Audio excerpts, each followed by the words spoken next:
Hi, my name is David Eddy, and I'm the CEO of Vancouver Native Housing Society. Before I begin my presentation, I want to acknowledge that I'm speaking from the traditional and unceded territory of the Squamish, Musqueam, and Tsleil-Waututh peoples. I also want to thank the folks at CMHC and the staff at the Walrus for allowing me to speak on an issue that is near and dear to me and my colleagues in the urban Indigenous housing sector. VNHS was created to serve Vancouver's urban Indigenous community in 1984. Back in the day, we began as an organization with a focus on family housing. We have since morphed out to offer housing across the continuum, including that for seniors, singles, youth, and women fleeing abuse. We currently have a total of 850 housing units in 20 buildings. We have three other projects in various stages of development, which in 3 years will add another 400 units and four more buildings to our portfolio.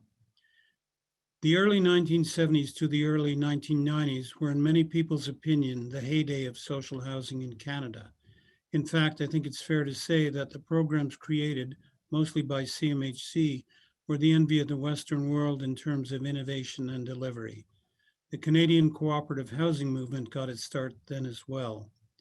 One of the most innovative programs during that time was the Urban Native Housing Program, initiated in 1978, as it recognized the unique needs of the large population of Indigenous folks who had left the reserves and moved to the country's urban centers.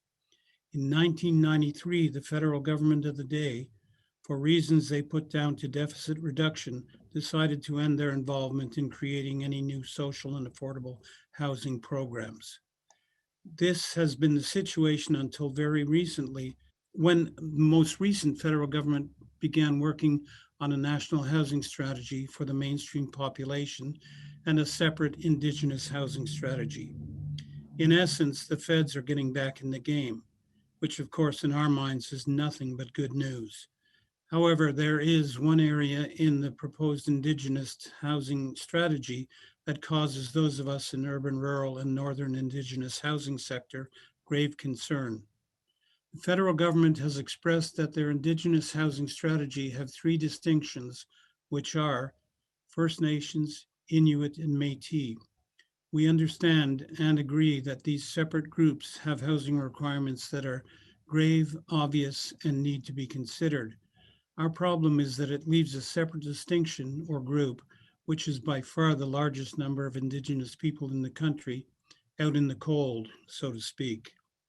We know from recent StatsCan information that only 13% of Indigenous folks live on reserve. Many in the other two distinctions or groups, Inuit and Métis, also live in urban settings. I work with the Canadian Housing and Renewal Association and sit on their Indigenous Caucus Working Group. It's composed of just over 100 member groups. The organization I work for, Vancouver Native Housing Society, is a member of the Aboriginal Housing Management Association, which is the first Canadian nonprofit Indigenous housing authority in Canada. AMA is an umbrella organization composed of 41 members that are each Indigenous housing providers. Their members represent over 5,000 Indigenous families living in urban, rural, and northern regions of British Columbia.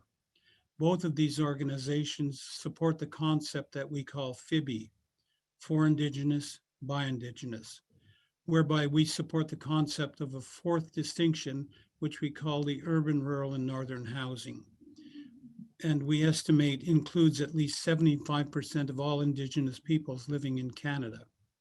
Urban Indigenous housing providers have over 40 years' experience and indeed expertise in providing safe, affordable, and appropriate housing for the urban Indigenous community. We have combined budgets in excess of $40 billion.